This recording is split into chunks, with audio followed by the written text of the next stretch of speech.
নমস্কাৰ। বিশেষকৈ মোৰ বন্ধু বান্ধৱীসকলে জানে যে মোৰ এখন মেজিক স্কুল আছে, মৰাণত ৱেষ্টাৰ্ণ মেজিক একাডেমি। আজি প্ৰায় 32 বছৰ 32 ইয়াৰ্ছ অতিক্ৰম কৰিছে।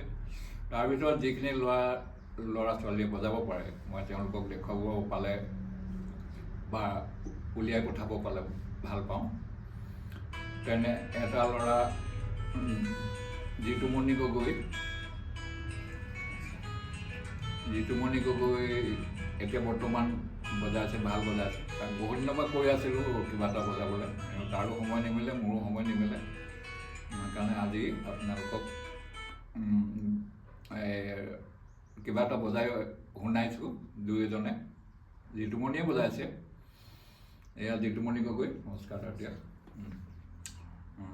ভাল বজাই, বৰ্তমান বজাই আছে আৰু মোৰ ওচৰত প্ৰায় 6-7 বছৰ শিক্ষা গ্ৰহণ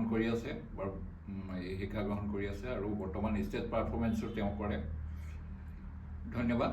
এইখিনিকে কৈ এতিয়া নামটো কৈ দিওঁ, কি আছিলে, পল গিলবাৰ্টৰ টেকনিকেল ডিফিকাল্টিজ।